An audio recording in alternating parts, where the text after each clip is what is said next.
Hello friends, मैं हूँ स्वाति और मेडिकोज नॉलेज चैनल पे आपका स्वागत है। आज हम बात करेंगे चाय की, जो हम रात दिन पीते रहते हैं और हमें जिसकी लत लगी हुई है चाय की, तो उसके बारे में बात करेंगे। तो देखते हैं चाय क्या है। तो देखो, चाय जो है वो इंडिया की तो नहीं है। चाय पहले चीन के लोग, तिब्बतियन लोग ये पीते थे, और जहाँ पे बहुत ठंड रहती थी, जिस कंट्री में भी बहुत ठंड रहती थी, वहाँ पे खुद को गर्म रखने के लिए उधर के लोग चाय पीते थे। तब हमारे कंट्री में चाय पत्ती भी नहीं थी। फिर जब ब्रिटिश लोग हमारे इंडिया में आए, तब उन्होंने चाय का पौधा लाया, क्योंकि उन्हें चाय पीने की आदत थी और हमारे कंट्री में चाय पत्ती ही नहीं थी।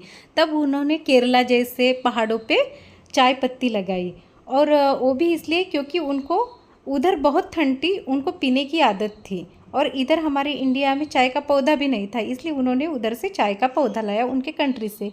फिर हम इंडियन भी चाय का सेवन करने लगे उनके साथ, उनको देखते देखते। बट हमारे इंडिया में इतनी ठंड नहीं है कि हम ऊपर के ऊपर चाय पीते रहे। चाय पियो, लेकिन लिमिट में पियो, क्योंकि देखो, अगर एक्सेसिव कोई भी बात हुई ना, तो उसके साइड इफ़ेक्ट आपको मिलेंगे ही। जितने चाय के फ़ायदे हैं उतने ही उसके नुकसान भी है।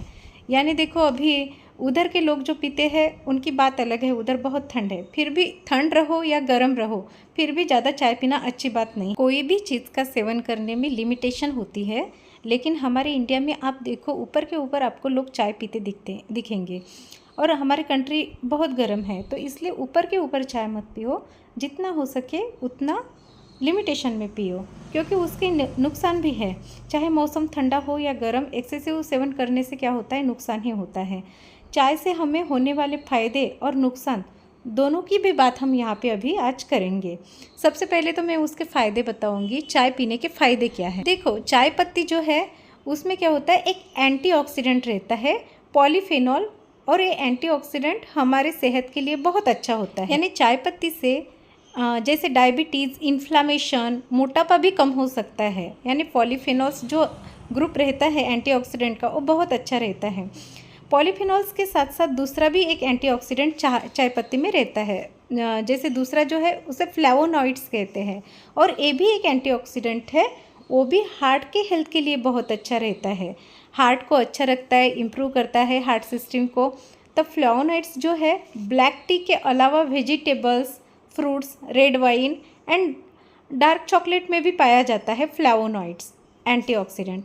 और ये सभी चीज़ें आपको भी पता है हार्ट के लिए बहुत अच्छी होती हैं। अब देखो, ब्लैक टी है ना, जिसे हम काली चाय बोलते हैं, तो ब्लैक टी पीने से क्या फ़ायदा होता है, हमें हार्ट अटैक आने से बचाता है, स्ट्रोक में जाने से बचाता है, डायबिटीज़ होने से बचाता है। ब्लैक टी से आपका कोलेस्टेरॉल और ट्राइग्लिसराइड लेवल भी कम होता है। यानी ब्लैक टी इतनी अच्छी है। जो लोग रेगुलर ब्लैक टी पीते हैं उनका ब्लड प्रेशर कम होता है, एक आधे वक्त इंक्रीज़ होता है। लोग कहते हैं कि चाय से बीपी हाई होता है, बट ऐसा नहीं है। बीपी को कम रखता है चाय, रेगुलर चाय पीने वाले। देखो, चाय हमारी इम्यूनिटी भी बढ़ाती है। ब्लैक टी पीने से हमारे बॉडी में गुड बैक्टीरियाज भी निर्माण होते हैं, उनकी ग्रोथ होती है गुड बैक्टीरिया की, और जो बैड बैक्टीरिया है उसे भी कम करती है ब्लैक टी, और उस वजह से हमें इम्यूनिटी मिलती है। तो इम्यूनिटी आपको पता ही है, हमारे बॉडी का संरक्षण करती है, तो ब्लैक टी इतनी अच्छी है। बट आप ज़्यादा चाय पियोगे तो उसके नुकसान तो होंगे ही। देखो, अब हम उसके नुकसान भी देखते हैं। चाय हमारे आयरन के एब्जॉर्प्शन को कम करता है, यानी इसलिए जिनको खाना खाने के बाद चाय पीने की आदत है, खाना खाने के बाद, नाश्ता करने के बाद बहुत लोग चाय पीते हैं, तो आदत उन्होंने छोड़नी चाहिए। क्योंकि नाश्ता करने के बाद, खाना खाने के बाद अगर आप चाय पियोगे तो वो क्या करता है, खाने में जो आयरन रहता है ना, उसे एब्जॉर्ब नहीं होने देता है, और उस वजह से एनीमिया भी हो सकता है, यानी बॉडी में खून की कमी भी हो सकती है। चाय पत्ती में कैफीन भी होता है, उसकी वजह से रेस्टलेसनेस, एंग्जाइटी, नींद कम होगी, एसिडिटी भी बढ़ सकती है, और आपके खाने का एब्जॉर्प्शन भी अच्छे से नहीं होने देती, और आपको चाय की ड्रग्स की तरह ही आदत लग जाती है। जैसे चाय नहीं मिली तो आपको हेडेक होगा, रेस्टलेसनेस होगी, नींद नहीं आएगी, और जो प्रेग्नेंट वुमेन चाय ज़्यादा पीते हैं तो उनका बेबी अबॉर्ट होने के भी चांसेस बहुत ज़्यादा रहते हैं। देखो, चाय के हमने फ़ायदे और नुकसान तो अभी देख लिए। अब आपको क्या ये पता है दूध वाली चाय अच्छी होती है या ब्लैक टी अच्छी होती है? तो इनमें का फ़र्क भी आपको समझना चाहिए, दूध वाली चाय और ब्लैक टी के बारे में।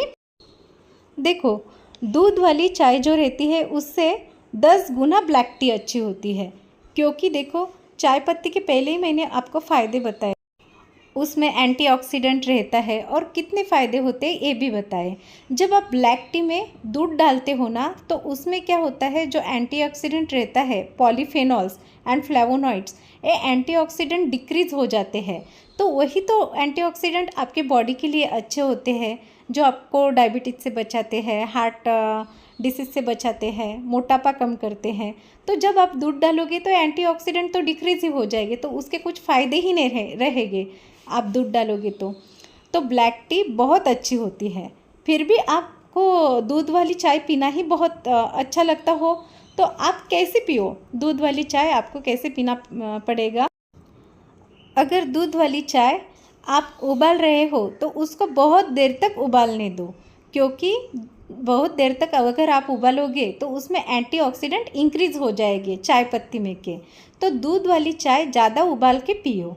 और दूध को हम चाय के साथ उबालते हैं, तो बल्कि चाय की पत्ती को काफ़ी देर तक पहले उबालो, पानी में उबालो, फिर उसमें गर्म दूध डालो। तो आपको ऐसी चाय बनानी पड़ेगी। अगर आप दूध और पानी पहले ही डालते हो और उसमें चाय पत्ती शक्कर डालते हो, तो उसके जो कंटेंट है उसके एंटीऑक्सीडेंट डिक्रीज़ हो जाते हैं। बट आपको कैसे पीना है, तो आपने क्या करना पड़ेगा, पहले ब्लैक टी उबालनी पड़ेगी और उसको अच्छी तरह से टी को अच्छी तरह से उबालने देना पड़ेगा, फिर उसमें गर्म दूध आपको डालना पड़ेगा। तो जितना देर तक आप उबालोगे उतने उसके एंटीऑक्सीडेंट इंक्रीज़ हो जाएंगे। ये जो पॉलीफेनॉल्स और फ्लेवोनॉइड्स है ना, तो ये इंक्रीज़ हो जाएंगे। तो आपको उसको इंक्रीज़ होने देना है, क्योंकि ये जो है एंटीऑक्सीडेंट हमारे बॉडी के लिए बहुत अच्छे रहते हैं। आपको चाय के बारे में ये भी पता है, चाय और पानी मिलाकर पीने से भी फ़ायदा होता है।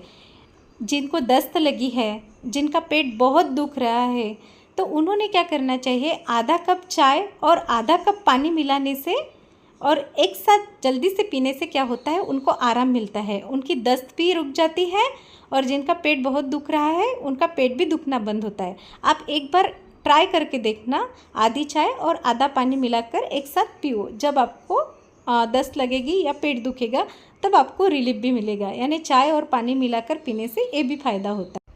देखो, यहाँ पे मैंने चाय की जानकारी दे दी, चाय पत्ती हमारे बॉडी के लिए कितनी अच्छी होती है और एक्सेसिव लेने के बाद उसके साइड इफ़ेक्ट भी क्या होते हैं, ये पूरी जानकारी अभी मैंने इस वीडियो में दे दी। अगर आपको मेरा वीडियो अच्छा लगा हो तो लाइक और सब्सक्राइब ज़रूर कीजिए और हो सके तो शेयर भी कीजिए। Thank you.